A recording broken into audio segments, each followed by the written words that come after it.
Nasubukan na ba ninyo kung kaya ng isang speaker na mabuhay pagkatapos itapon sa pool? Sinubukan namin yon. Dinala rin namin ito sa beach, sa park, at sa games room. Ito ang JBL Flip 7 at ito ang Mr. Yoo-Hoo Philippines.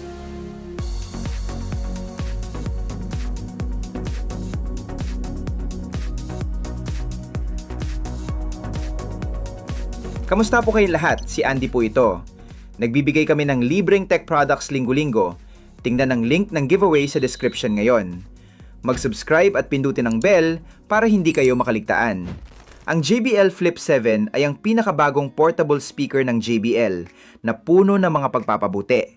IP68 waterproof, drop-proof mula sa 1 metro papunta sa konkreto, 35 watts ng kapangyarihan mula sa 30 watts ng Flip 6, bagong tweeter dome para sa mas malinaw na tunog, AI sound boost, at bagong Auracast wireless system na pumapalit sa lumang Party Boost.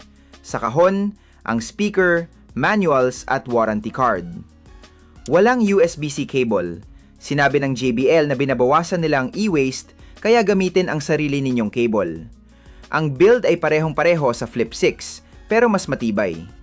4 na reinforced rubber knobs sa passive radiator imbes na 3. Recycled fabric grille at 77% recycled plastic body.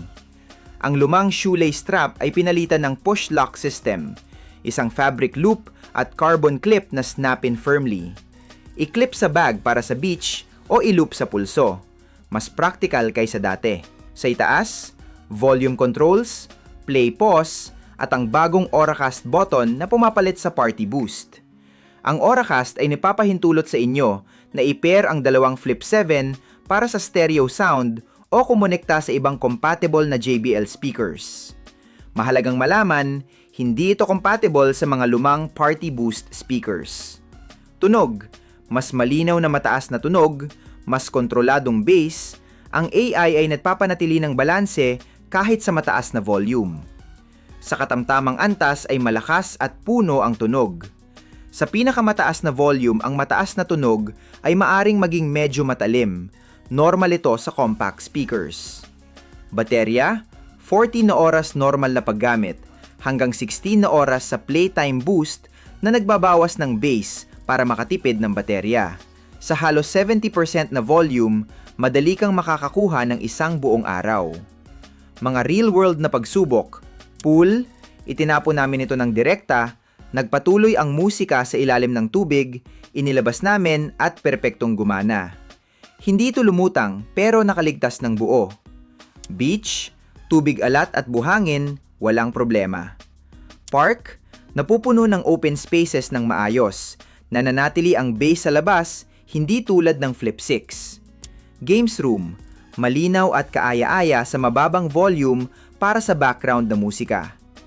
Ang JBL Portable app ay may bagong 7 banda na customizable EQ, malaking pagpapabuti mula sa Flip 6. I-boost ang bass, ayusin ang vocals, i-fine-tune ang treble. 4 na mabilis na presets. Kontrolin ang AI sound boost at Auracast mula sa inyong teleponyo. Flip 7 versus Flip 6. Nananalunan ang Flip 7 sa tibay, kapangyarihan, kalidad ng tunog, baterya at bagong attachment system.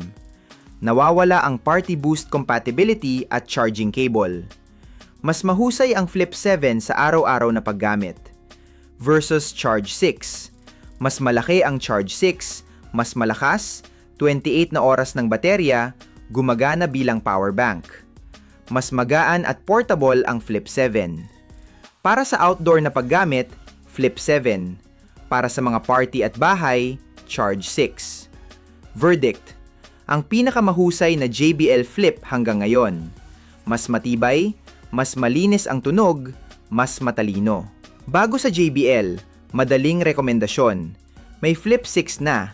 Sulit ang upgrade kung gusto ninyo ang Auracast o ang bagong EQ. Mga links sa description para tingnan ang presyo.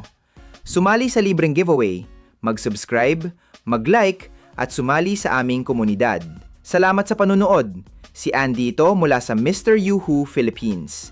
Hanggang sa susunod.